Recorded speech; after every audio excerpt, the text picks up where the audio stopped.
here, on the very rim of known space, justice is a long way away. Hello, my friends, and welcome to the Space Game Junkie podcast. I, as always, am your co-host, Brian. Joining me, as always, is your co-host, Spaz. Intelligently designed, allegedly. Not this guy. Your co-host, Julie. Hello from the land of the eclipse. Oh, yeah. Did you guys... That does not narrow it down.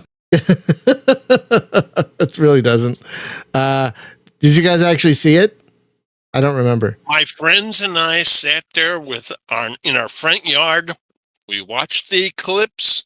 We had our glasses on. Oh, good. And we played the song that is on kind of Bonnie Tyler's song about, Bonnie Tyler, Total Eclipse of the Heart. Yeah. Turn around. Yeah, love that song. Your co-host, Thorsten. And I am surrounded by quite a few books from today's guest. Your co-host, Jacob. Books. Ook. Books. That's my little librarian reference from Discworld.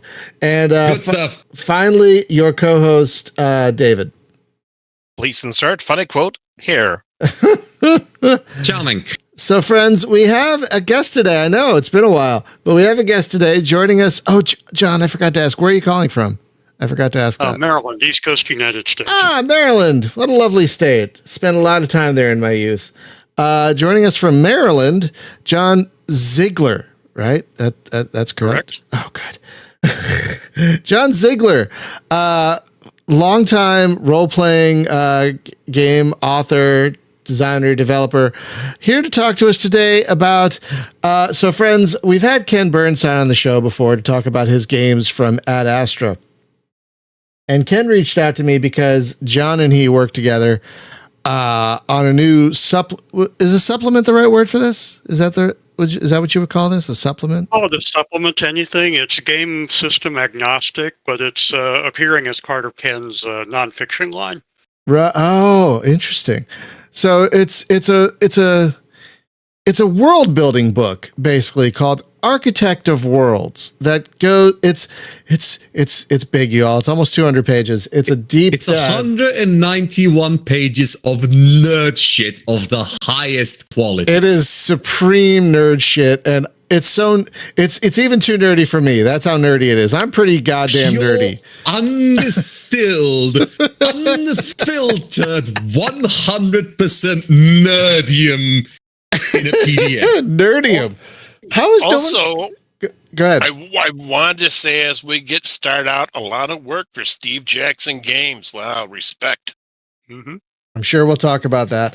I just wanted to circle back. Nerdium. How has that not been used as some kind of thing in a thing? Like, that's a great word, I'm Jacob. honestly surprised. I'm I certainly really like that note. word. Same with McGuffinium. I am a huge fan of the word McGuffinium. I thought unobtainium was peak. Peak bullshit in that regard. It's unobtainium. Well, we've obtained it. So what now? And there's tangent number one. Welcome, folks. Welcome, people. We're back. John, if you don't mind, for an idiot like me and maybe people who don't know what this is, can you basically give us like your elevator pitch? Like, how would you describe this to someone who doesn't even know what it is? Sure. If you think about it, most science fiction tabletop games, a lot of science fiction authors, a lot of developers for other properties, there's at least some interest in building fictional star systems, planetary surface conditions, and at least trying to be kind of sort of plausible with respect to what we think we know in the sciences. Now, this isn't an absolute necessity. There's lots of folks out there who are perfectly happy to roll some dice against some lookup tables and go, aha, desert planet with feudal government, and here I go. I'm ready to go. I, as an avid Stars Without Numbers there's player, a long thread in tabletop role-playing games in particular, stretching all the way back to the late 70s of, why don't we see if we can apply some of what we think we know about the science here? Right.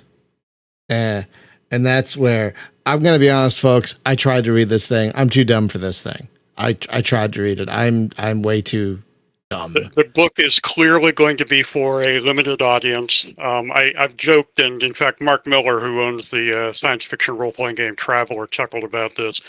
This is probably the first role-playing game adjacent book ever published that has a raft of actual citations to scientific papers in it. So, yeah, if you're interested in, the book is kind of, okay, planetary science for dummies. With it, you can roll through and develop fictional pieces of space that at least pass the smell test. But if you want to dig further into the actual technical papers or the scientific research, then there's lots of pointers in the book that can take you there. Now, I'm curious, where did the idea for this come from? Was there a specified, I guess my question is, did there seem to be a need for this? Did it come out of just someone's idea?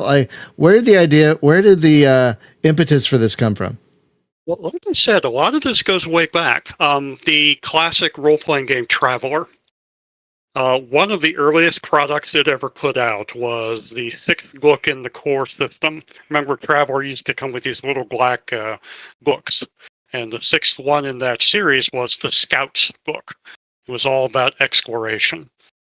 And a good chunk of that book was a system for rolling up stars, planets, moons, planetary systems that would work in the Traveler game, but that at least were kind of in the same ballpark as real science as it was understood at the time.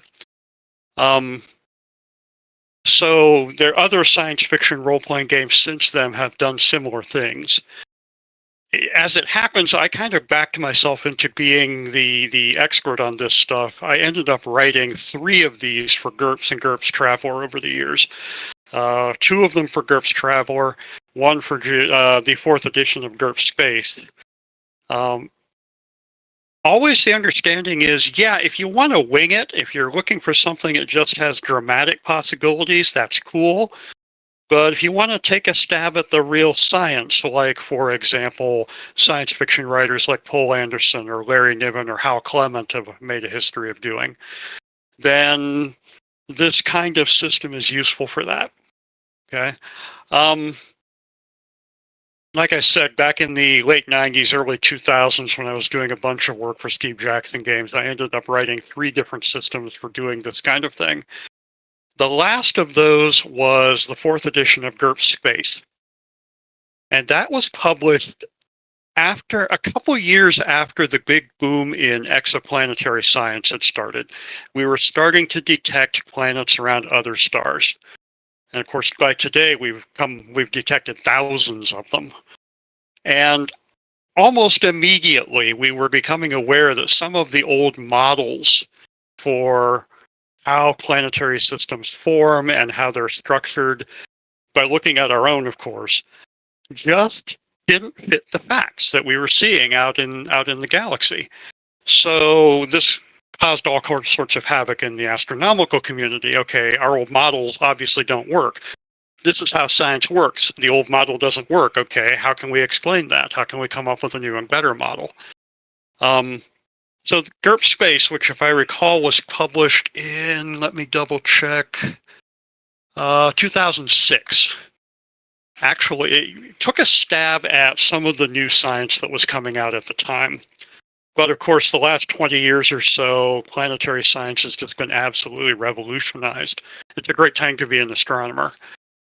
So even what I did in 2006 isn't really sufficient anymore. So about 8-9 years ago, I decided, okay, I'm going to start writing a new version of this book. I'm going to make it not connected to GURPS or to any other specific game or game system. It's just going to be a basic book on the science that role-playing game players, referees, science fiction writers, film developers, video game developers, anybody could use this and sort of go through this process. And I kind of worked on it off and on for about 8 years now. It was never at the front of my project queue, but it was always in there somewhere.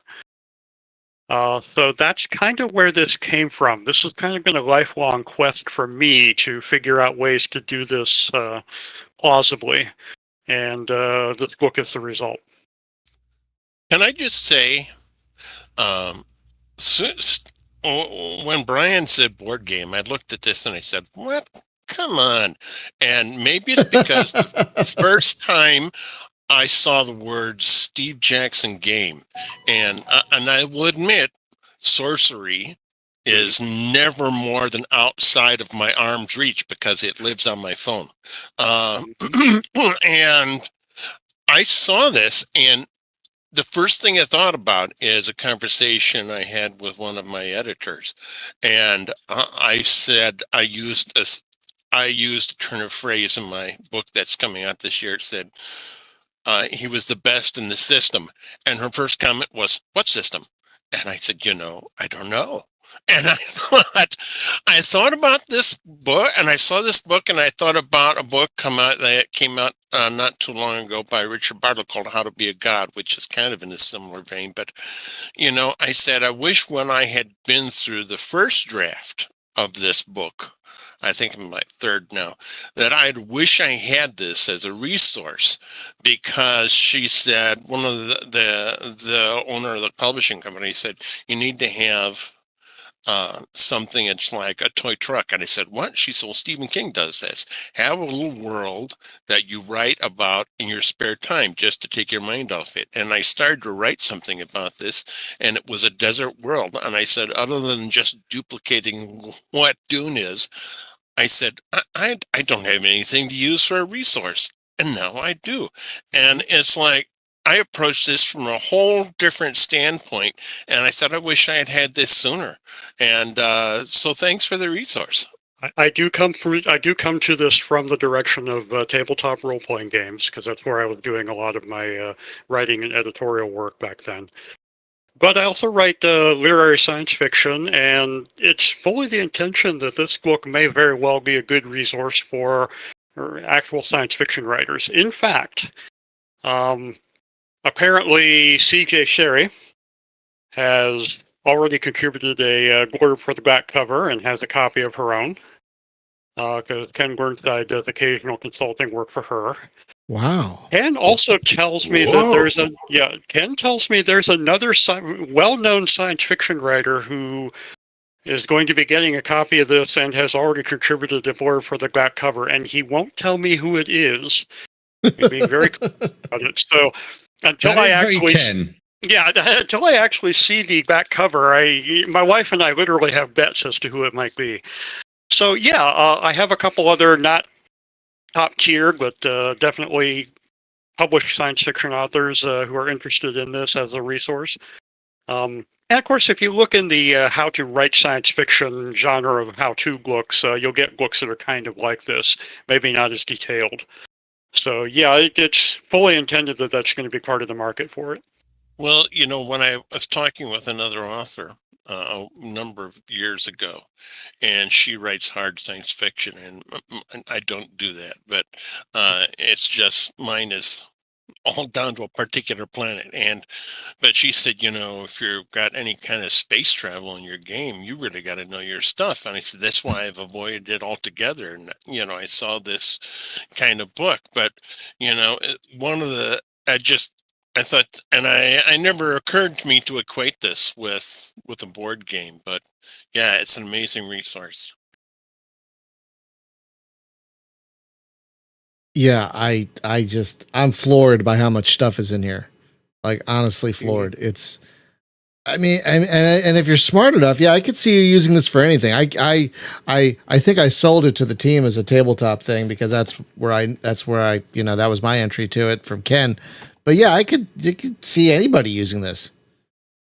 You know, I'm a hobby astronomer, and I was really surprised. I didn't expect this much detail and research from a game supplement, to be honest. Yeah, a lot of what I've been doing over the last 6 to 8 years is literally researching. I had bits and pieces of what turned into this book as far back as 20 years or so ago when I was doing the work for Steve Jackson Games. But to pull it all together in one book and make sense of it as a connected system, that took a lot of work and research. Not to mention, the science keeps moving. I have literally had to rewrite sections of this book. I can't begin to count how many times while I was writing it, simply because, oh, hey, here's a paper about some new bit of science that, well, crap, the system won't handle this, so I have to go The back. science is faster than your writing. Sometimes, yeah. I literally last fall, I think October, November, I published to my patrons and to my writing blog. Okay, as of today, I'm drawing a line. Any new science that comes out after this point, that's going into the next edition or into a supplement. It's like a good novel. It never gets finished and it gets abandoned. Well, honestly, I'm not really surprised because I follow the developments of the astronomical science very closely, and what happened over the last 15, 20 years is just mind-boggling. It's just mind-boggling. We have so much better understanding of how the early history of our planetary system went than we had even 20 years ago. It's really a great time to be even an amateur astronomer. Well, I wish I had the part designing world surface conditions before I needed that for when it gets to the point of the book where there's something orbiting in space. And I said, oh my God, these articles started to go way over my head because I was a business major. And I said, oh my God, I need something like this. And, but I also wanted to ask you, when I started to look about some of your history, and at one point, one of my editors, she said, okay, do you want to write under a pseudonym? And I said, why? I guess, are you afraid somebody's going to come and get me? You'll stand in line to forms to the left. But I see you've got all these different pseudonyms, and I got to know where some of them come from, because it's like when I first logged on, somebody said, oh, everybody is getting ready for the show. And I said, no, it doesn't start for an hour. And who the devil is Shuriken of Akkad? I said, that's not John F. Ziegler. And I said, somebody just snuck in the back door or something. And then I looked at some of the pseudonyms, and I said, oh my God, there's got to be a story behind it. And if there isn't, make something up. There is a story behind Shuriken. Back about, when was this? It would have been close to the end of when I was writing for Steve Jackson Games. Like I said, I was at least the co-line editor for GURPS Traveler for a couple of years with Lauren Wiseman. And one of our last really big projects was a GURPS Traveler book set in what's called the Interstellar Wars era of the Traveler universe. That is not thousands of years in the future like the main setting, but just a few hundred years when humans from Earth are the plucky underdogs starting to expand into the galaxy. The primary opponent culture in the Interstellar Wars era is a galactic empire also of humans. There's a story behind that.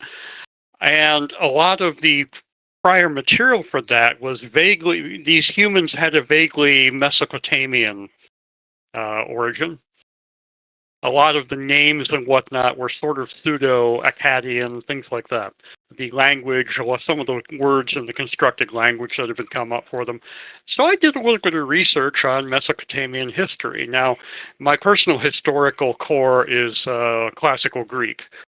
But I dug into Babylonian Akkadian history, and one of the people I was most fascinated by was Sharukin of Akkad. In English, he's sometimes called Sargon the Great. He was probably the first human being that we know of to actually establish an empire anywhere on Earth. He established a widespread empire across what's today Mesopotamia, which unfortunately didn't last long beyond his children. And we know a little bit about his biography because we have records of at least the propaganda biography for this guy. So he kind of fascinated me as one of the first really realized individuals in human history. So I kind of took him, I used that name in the GURPS Traveler Interstellar Wars book. I kind of took that name as my internet nom de plume. And I've used it ever since on the internet. So when I'm writing fanfic or derivative fiction or posting to Reddit or what have you, it's on as Sharukin. Now, I should probably make clear, I'm aware of the other guy who uses Sargon of Akkad as his pen name. I was going to say, yes. Yeah. Well, first off, I have priority because wait, sorry, what's this? I don't know this whole thing. There's a alt-right wing young politician in the UK who uses Sargon of Akkad as his blogging address. And I have occasionally had people come to me and go, "Oh, hey, I love your work." And it's like, wait a minute, what work are you talking about? Which work? Oh my God. Yeah, no. I want it clear. I have priority. I was using Sharukin and Sharukin Akkad long before he came along. And I wasn't going to give it up, just to avoid that confusion. Fortunately, anybody who knows me, his politics and mine are nothing different. We've never communicated as far as I know, but yeah, do not confuse. It's like that poor online retailer called Gamersgate. It's been around. Yeah, It's the mid-aughts. Now, in the meantime, I write nonfiction under my own byline, John F. Ziegler. I write and self-publish fiction, original fiction under a pseudonym, mostly just to keep those things separate. When I first... Sorry, go ahead. I mean, I'm such a small-scale author that it probably doesn't matter. But I remember things like, for example, Harry Turtledove, when he wanted to write some straight historical fiction, for a long time he published it under a pseudonym because he didn't want to mix those two genres on the shelves. So that's really the only reason I do it. Well, when I tried to first Google your name, Ziegler, the first thing that came up was some kind of mom's dancing group here locally. And then I also got a Ziegler Dodge. And I said, okay, John F. Ziegler, and then I got it. But I have since, because I said your draft of your work now lives right next as a resource right next to Steve on my phone, right next to the Steve Jackson Sorcery. But I said, well, I got to support this. I got to buy this. And I haven't seen it come out anywhere. Is it published yet, or where can we go to help support your publication of this? It is available in pre-order. I turned over the draft that you guys have seen was my last pre-editing draft. It's my final draft. What actually appears is probably going to be a bit different, although the science and the math and the design sequence will not change. Basically, I turned over that draft to Ken Burnside, I want to say back in February. And Ken has been having a rough couple months with illness and with other projects. Oh, no. That have been taking. Yeah, he's been having some difficulty. But he tells me that we speak almost every week at least, and he tells me he's getting closer and closer to having his final draft edits done. So as soon as that's done, he's going to turn them over to me. I'm told it won't take me probably more than an evening or two to produce the final release draft. And at that point, he already has the covers from his printer. It's just going to be a matter of printing the innards of the book and starting to ship orders. Well, give us a link or something when it comes out. Hang on a second. I have that right here. Let me drop it into the podcast studio chat. There you go. Pre-orders of the print edition are available there. There Oh, will be a that's PDF great. Thank you. edition. There will be a PDF edition as well, which will probably be available very quickly after I finish working through his edits. And now I can't predict when that's going to be. Every time I make a prediction, some other disaster happens to Ken. So soon, I hope, but we'll just have to see. Whenever you get a PDF edition, I'll be the first one in line to buy it because that's how I do all my reading. Makes sense. This is going to be. Sorry, this is going to be a print edition. This the first version that comes out is going to be print. Yep. The link I just gave you is to the pre-order page. Right now, the only thing you can pre-order is the print edition. Oh. But I'm told as soon as the book is officially out on the market, which will hopefully be, weeks, not months, then there will be a PDF edition available as well. Well, I bookmarked it, so if you put it here, I'll know where I can go and buy it. Cool. I'm very glad, by the way, that we get a printed edition because I still prefer printed books over ebooks. Now, you might have to work with Ken to get a print edition anywhere outside of U.S., Canada. Apparently, he has avenues to ship to Europe, the UK, Australia, that kind of thing, but he kind of does it as one-off. Shouldn't be a problem. Yeah, so drop Ken a line at Astra Games when you're ready to arrange for shipping, and he might be able to take care of you. You can always have one of us buy it for you and send it to you. Also possible. Oh, yeah, I thought that. Oh, sorry, go ahead. I still prefer PDF because, to quote Ghostbusters, print is dead. I keep a pretty extensive research library. If we were using cameras, you could probably see my wall-to-wall bookshelves back here. But physical books take up space. Yes, Yeah, as someone who's been as someone who's been collecting a lot of video game strategy guides of late, I can my wife especially can attest to how much space they take up. Yeah, the last time I moved to a new house was 25 years ago, and I got some friends to help me move. And during the cool down period after that, several of them swore they would never move anybody again unless they were illiterate. Well, when I moved to where I'm at now, I needed to move my library. I just put my phone in my purse. Mm-hmm. That helps. It's weird. I honestly still love physical books. Like I might, even though I have the PDF, I might buy this just to one, support it, and two, because I love physical books. I still love them. Like I've been buying on a strategy guide buying spree because like so many of those aren't PDFs, and I'd rather read that. Like it's not a thing you can read when the plane is taking off. You can't read a PDF when the plane is taking off. So it's nice to have a print book. True. Now, as to how this fits in with the rest of Ken's product line, Ken has several.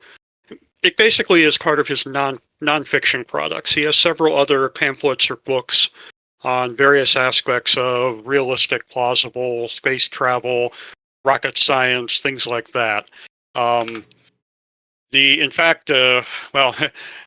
The good news is at least one of them was nominated for a Hugo back in the day. The bad news was that was the year that the Hugo Awards were being really mired in controversy, so maybe an asterisk by that.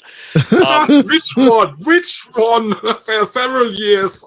That was back in 2015 or so, when there were some people gaming the nomination process. Now,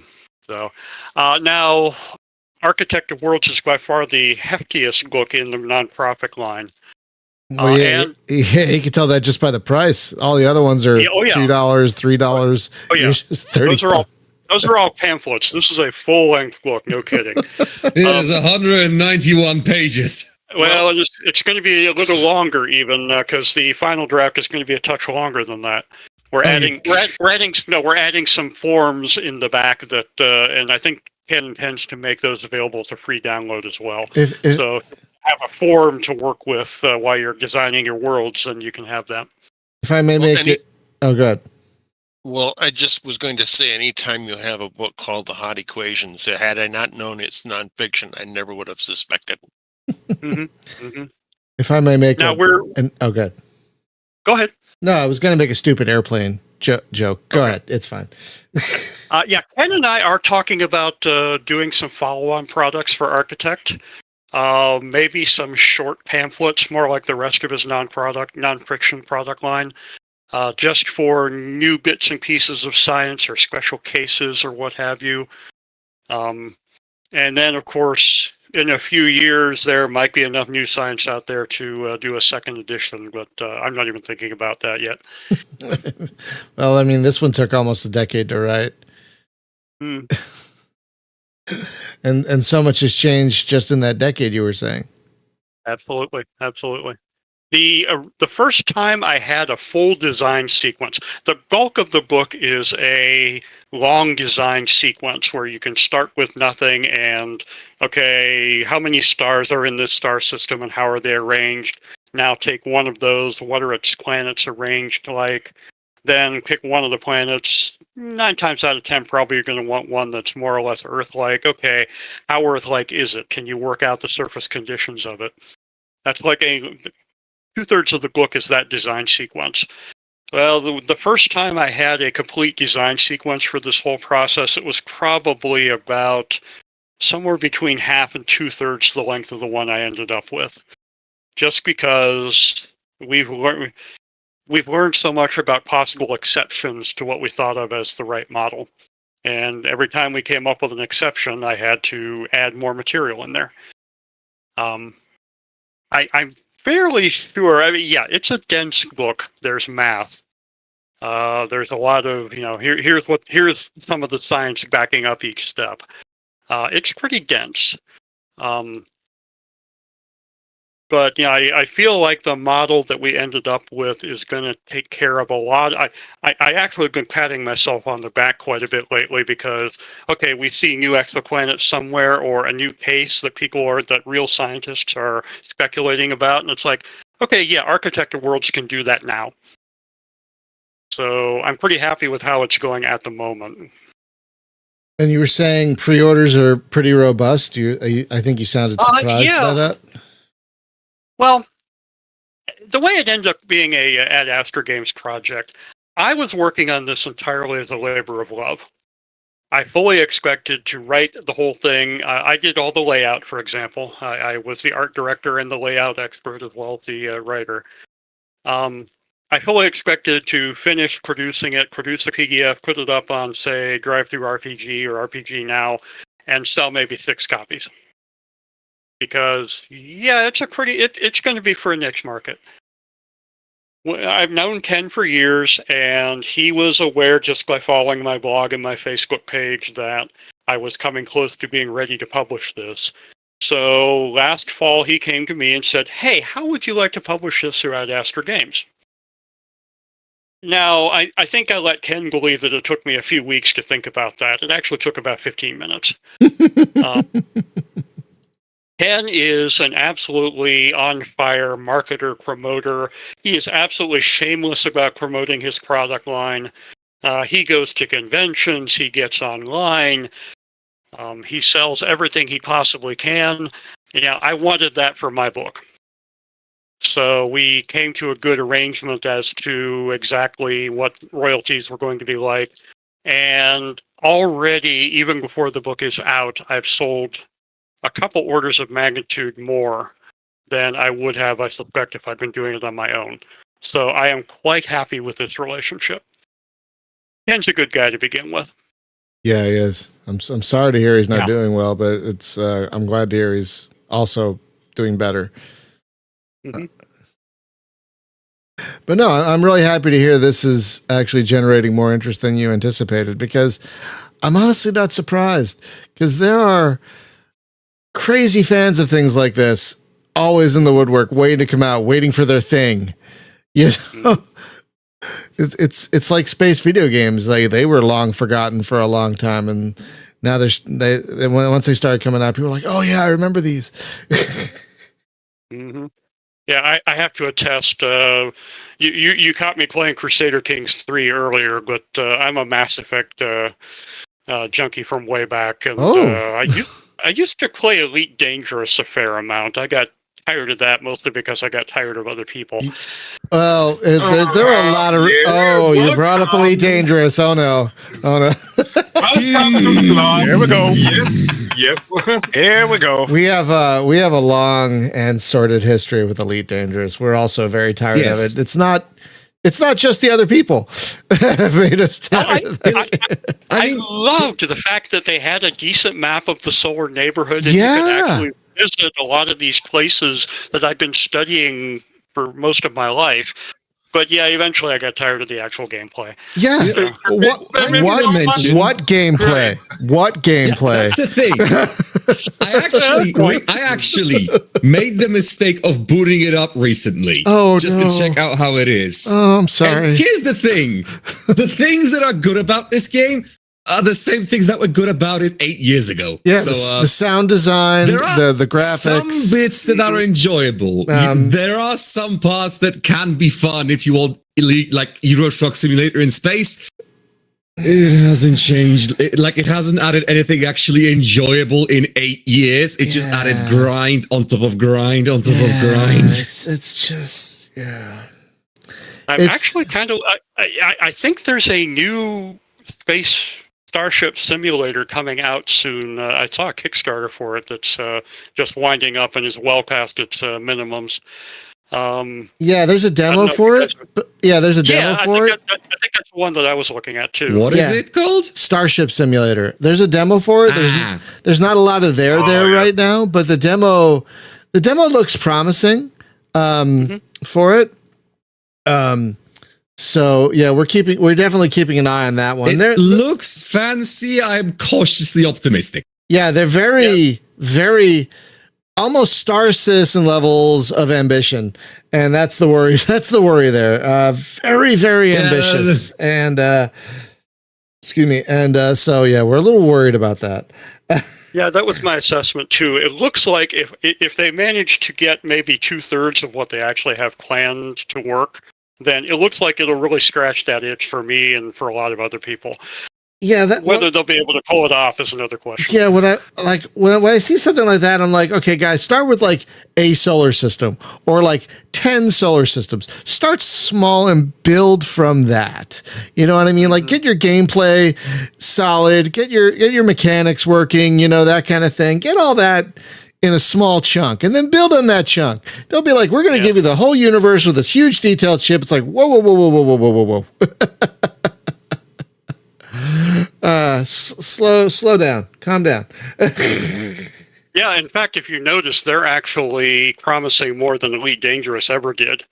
I know. In Elite Dangerous, you're not going to come up out of the galactic disk. In this new thing, they're promising you the whole Halo, and it's like, whoa, okay, yeah, cool, I get to visit Omega Centauri, but that's a lot of space. Yeah. That is the issue. Yeah, we have all this space. What are you going to do with it? Yeah. How you gonna make it? How you gonna make it interesting? How you gonna make it fun? We already have what's that like game / thing called, like Space Engine? The one where you just like go through observable space and like search for stuff. Yeah, that's neat. Fact, we have that. A lot of the art in Architect of Worlds, I paid the producer of Space Engine a fee for their commercial license. A lot of the deep space imagery in Architect of Worlds is screenshots from Space Engine. It's a neat little thing. I mean, that's great. Hey, I saw it. It looks great. It's very good. So I love that. No complaints there. I love that. Did you guys get to see the full color draft? No, yes. Is that the one we were sent? Was color? I don't remember. Okay. No, it has full color in the title, Brian. Okay. Does it? Okay.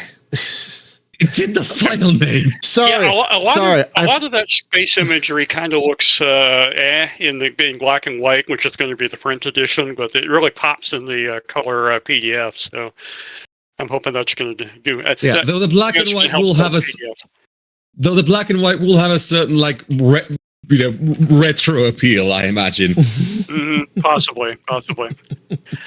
Between that and, of course, NASA has published just about their entire back catalog of imagery for the public domain, so lots of good astrophotography from them.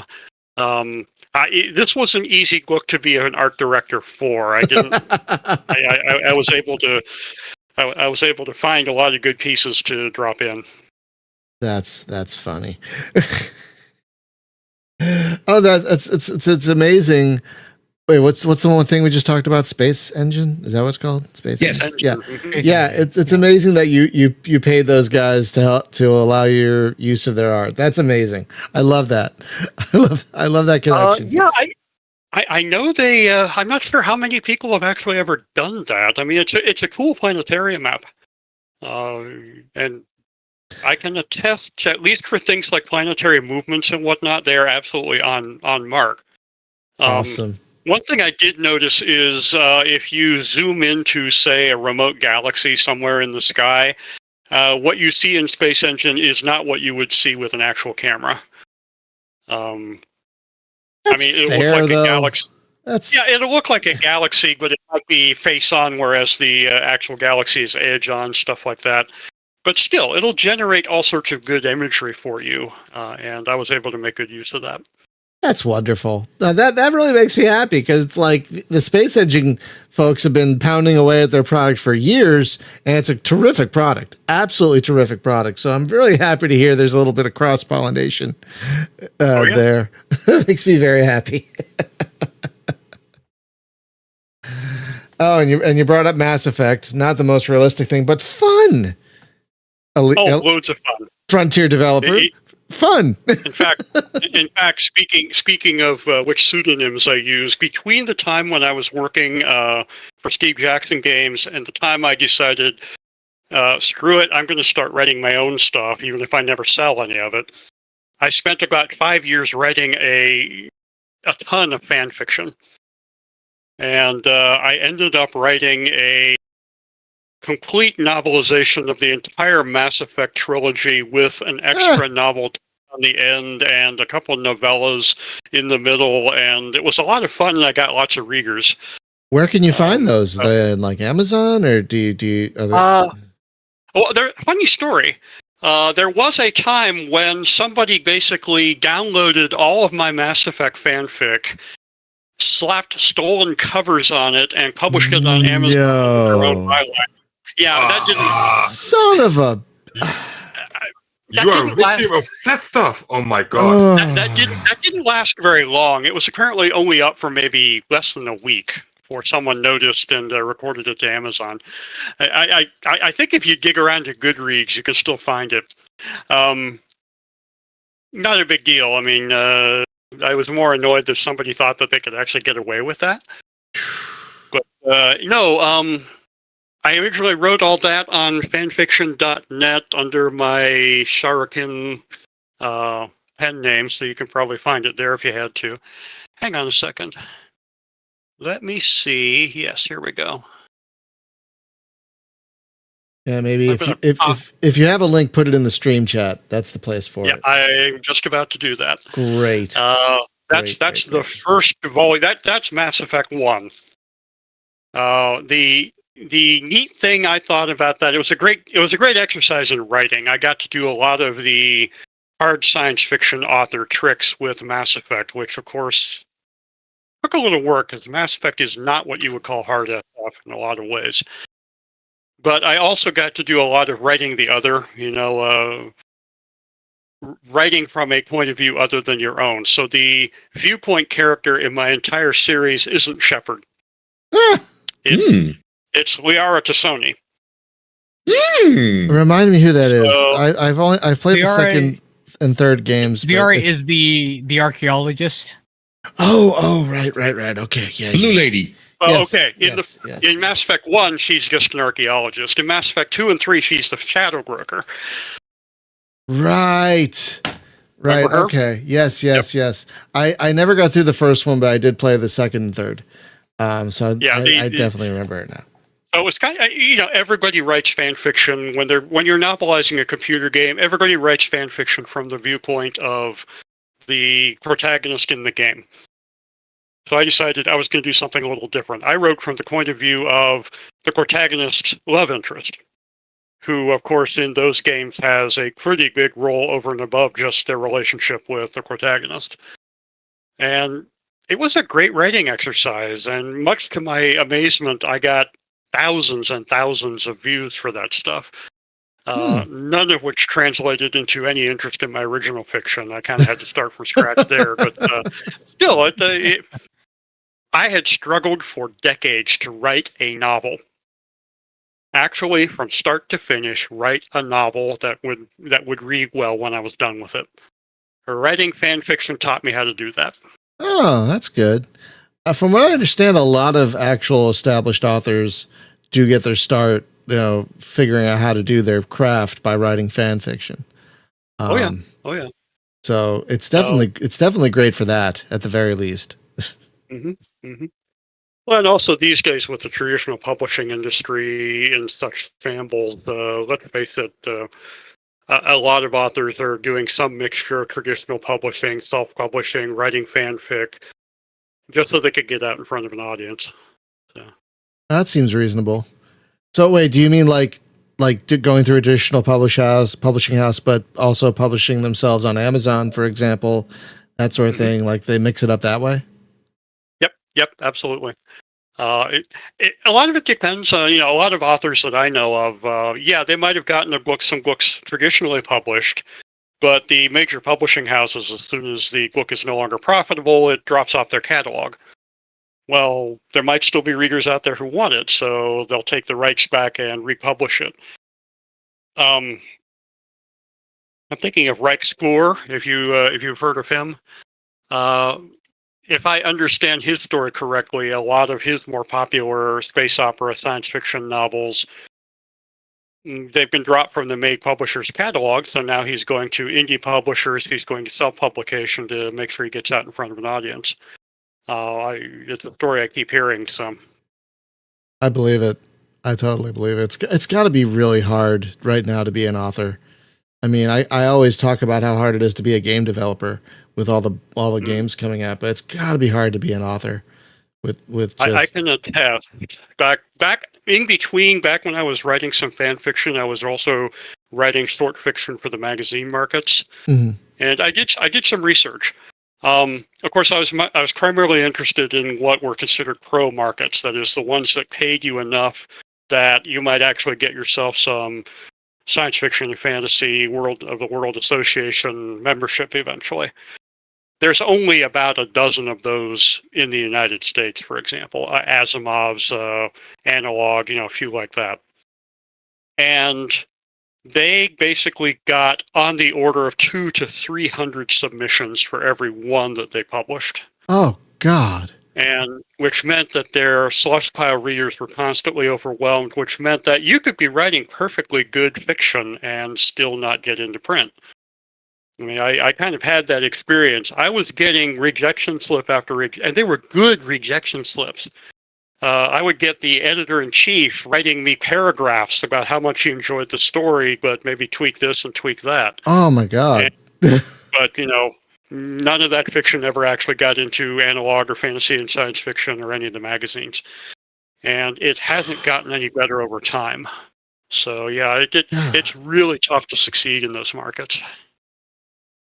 Man, like how can you be successful and be creative? It's got to be so difficult, to be. Have a day job. Or be retired already. I mean, yeah, yeah. Or do it the way Larry Niven did it, inherit a pile of money. I didn't know that's how Larry Niven did it. If it works. Yeah, Larry Niven was very much a trust fund baby. He apparently came from a huge California real estate clan.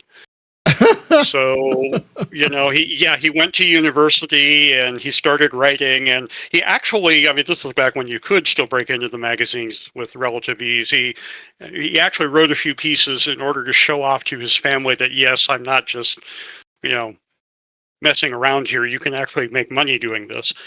I think a lot of this is in some of his autobiographical notes in some of his collections. So yeah, if you want to make a small fortune writing science fiction, start with a large fortune is one way to do it. Damn. Well, that's but true. That's but true. Oh, that's so discouraging. Now, I'm not saying that feels a bit, maybe not counterintuitive, just it hurts. It hurts. it's painful. It does. Something, pitchforks, torches, guillotines. Well, and all that was before Amazon basically took over the self-publishing market, which And made things publishing through better? Amazon is a great opportunity. It lowers the good news. It lowers the barrier to entry. You don't have to wait years for an agent. You don't have to wait years for the agent to find you a market. You can just write it and publish it. The bad news is it lowers the barrier to entry. So now everybody is self-publishing their stuff. And then you add quote unquote AI on top of that. The thousands of novels being published on Amazon that were written by ChatGPT or something like that. Yeah. It's Suffering. kind of difficult to remain hopeful about this kind of thing. But yeah, if you have a day job and you're doing it as a part-time creative, that makes it a little easier to maintain balance. And I'm guessing go ahead, Julie. Well, I just wanted to say, back when dinosaurs roamed the earth, I got paid to write about video games. I was there with you. I was there with you back in the day, and when it was profitable, when it made money. And the whole book thing for me started out one day during the pandemic, when when someone, I won't say who it is, but someone in the game industry asked to be on the other show I'm on, and I said, "You're big time. Why? Why?" And he had a cousin who was an accomplished author. And then one day my sister says, your first class is on Saturday. And some advice she gave me, she said, well, the first day she said, write down the first thing that comes to mind. And I wrote this ongoing PTSD nightmare. And she liked it so much it turned into a book. But her advice was, she said, know who you're writing for. Are you writing for yourself, or are you writing to make money? And I have a day job that, while it pays really well, nobody wakes up and says, I want to be an account executive for a living. And it's just, but yet I was also told, yes, but everybody wakes up and says, I want to go to job in the family. And I said, well, touche. So this has been for me, and have this book and have this as, and I don't mean to gush so much over it, but I wish I'd had this when I first started writing. Please gush. Well, it is like, it is, for me, it is a desperately needed resource, especially for the second book, which I'm about halfway through, and it is starting to involve a lot of science, which quite frankly starts to go over my head, Higgs boson fields and things like this. And I said, oh my God, this is like... Well, a lot of that goes over everyone's head, unfortunately. And so this is, to me, and I know, I'm sorry if I hijacked this and made it about authors, but... No, I mean, this is a book. Of course, we're going to talk about that sort of thing. To me, this is like as a desperately needed resource for someone like myself who is just starting out. I had a short story that was accepted for an anthology, which is coming out. But I have started to write novels, and this is the first one that, they've ever said, yeah, sure, we'll publish, we'll help you out, and this is published for this for you. But, I know Amazon, and my editor says this all the time, the problem is people just push out self-published stuff. They don't bother to use beta readers. They don't bother to use line editors. Before I started down this road, I didn't even know what a line editor was. And so she said it kind of gives a bad name to independent authors. But on the other hand, when I started to do this, because I desperately needed a creative outlet, there was Garrison Keillor, before he got himself in a boatload of trouble, once wrote an article a long time ago in the local paper, the Tribune, and he said, when he was bitching about self-published authors, he said, when I first got my first paycheck, I grabbed the paycheck and I ran up and down the cornrows. And he said, now anybody can write a book and just have their cousin and their uncle read it. And I said, you arrogant piece of shit. I said, because there are a lot of authors out there and a lot of game developers whose work I never would have seen if it weren't for the internet. And if it weren't for the internet, I wouldn't have met anybody I'm talking to right now. And so I thank God for that. I know you're going to have to throw a few babies out with the virtual bathwater, but it lets people publish things like this, you know, and it's like, if it weren't for the internet, I never would have heard about Steve Jackson. And I know I'm probably one of the few people that can go back to Choose Your Own Adventure books, but I really enjoy it. And Inkle Games. That was a different Steve Jackson, by the way. Was it really? No. Yeah, there's a Steve Jackson in the UK, and there's a Steve Jackson in the US. I think Sorcery was the Steve Jackson from the UK. Okay. Yeah. Oh, I was also confused by that. I thought it was the same. Confusing. I thought it was the same Steve Jackson who did, you know, Car Wars I did and all that stuff. But Yep, no, Steve Jackson in the US. That's Car Wars. That's Munchkin. That's GURPS. Yeah. Gotcha. Oh my. Yep. Okay. Wow. I feel dumb. Incidentally, I'm sure you guys have heard of this, but there's another resource I really have to recommend to anybody who's doing hard science fiction, right? Atomic Rockets, yes. That was what I was about to bring up. Yes, okay. we all love Atomic Rockets. There, I wish I was smart enough to understand half of the stuff that they put out, but I am not.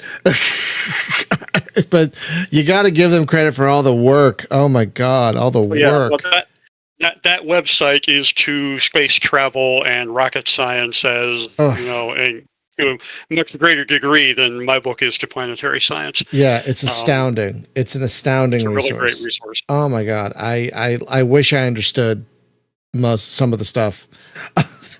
I read it and my brain starts to shut down and crawls into a corner.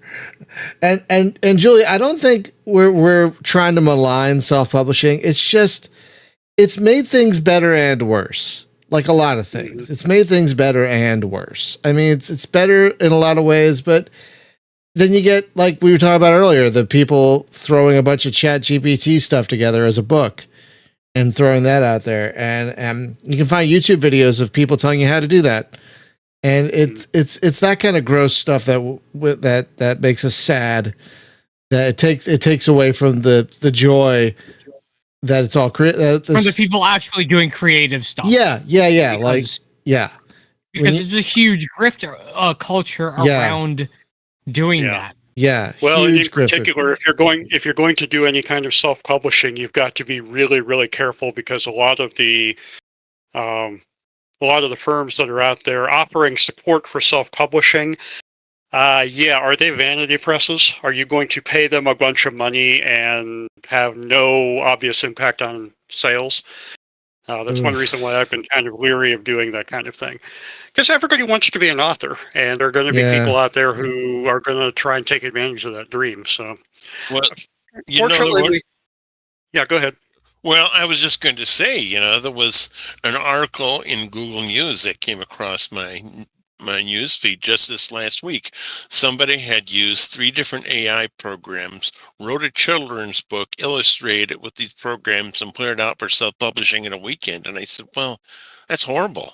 After somebody else, and I put 1.5 years effort worth of learning and lessons from this person. Yep. I mean, I'm blessed to have known a guy who knows a guy, but not everybody has that in their life. And they come to a cold, and it's easy to be taken advantage of. I think that also gets to something else you were saying, Julie, which is, are you writing for yourself or are you writing to make money?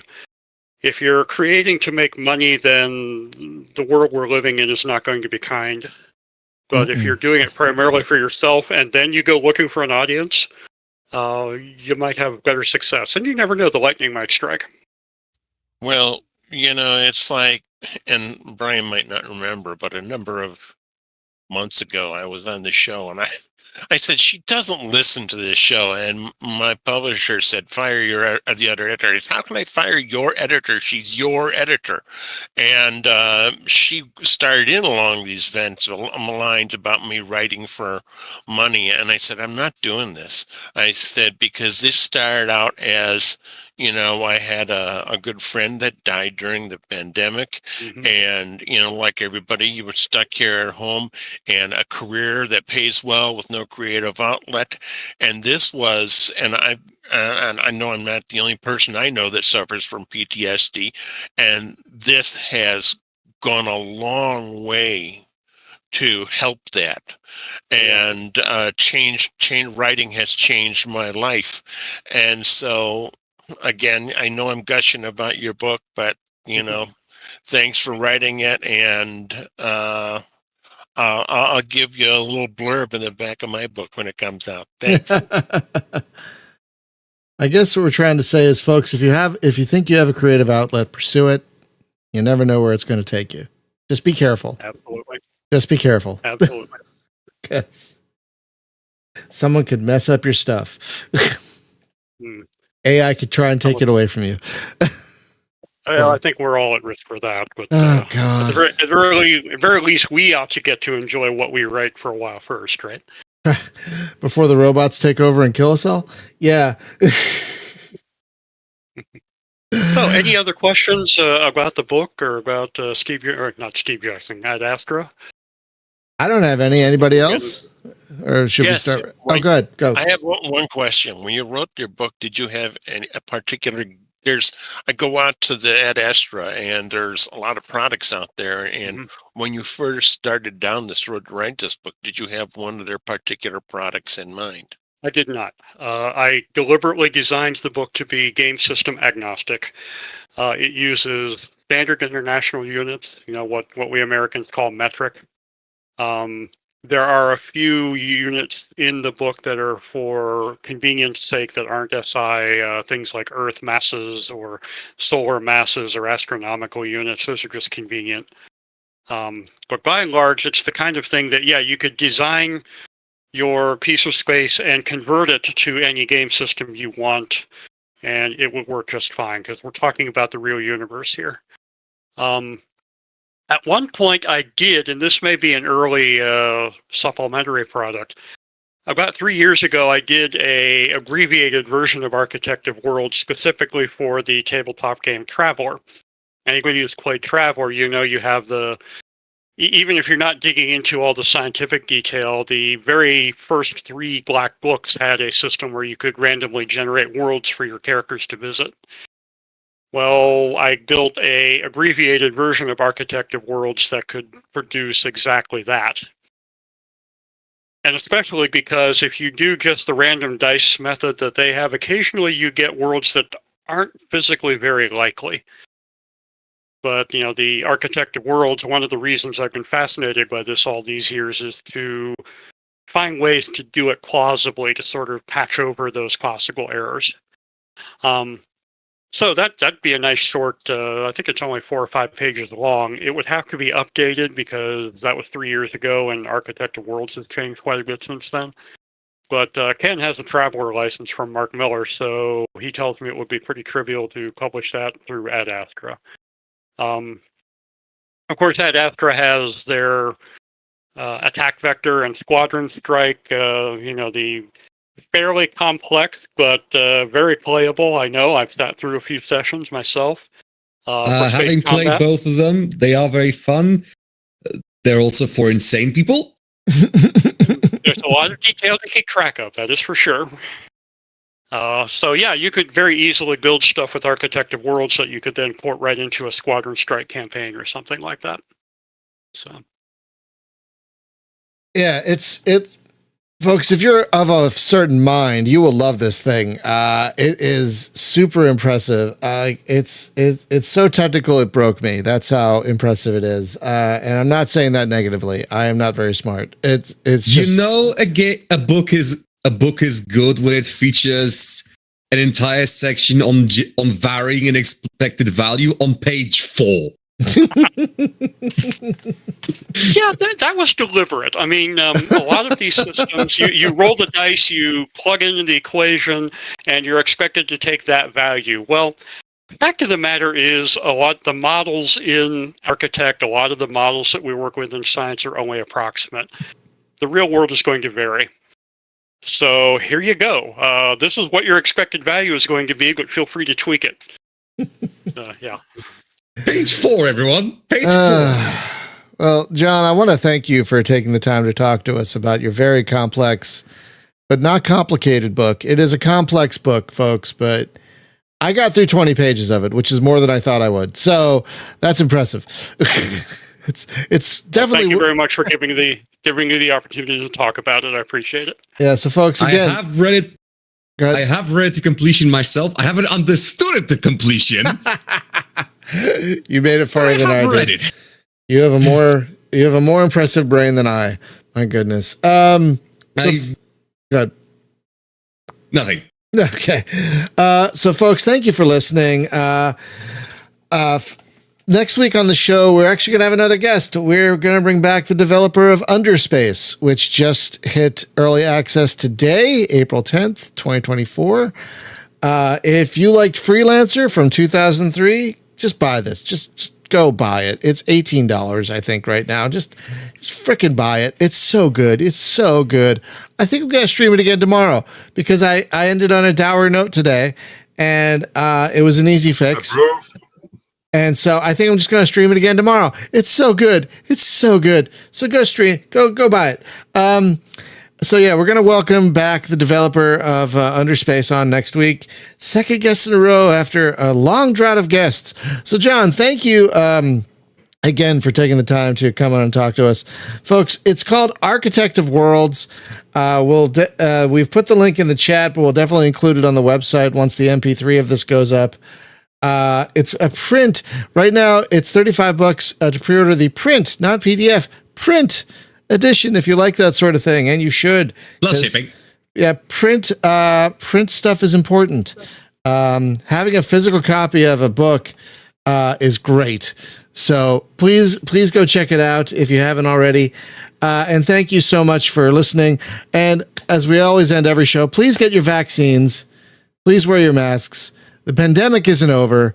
We don't know when it's going to be over. We don't know when this is going to get to an endemic stage. Is that how you say it properly? It's going to become, It's going to move to the endemic stage. It's going to not be a pandemic anymore. We don't know when that's going to happen. The last big flu pandemic, that was 8 years? So please get your shots, wear your masks, trust the science. Get your flu shots too. I just mentioned the flu. Get your flu shots. Just get all the shots, people, if you can afford it, if you're able. Please do so. Thank you, as always, to our patrons who help us pay for things like Restream so we can all chat to each other on the streams that we talk on.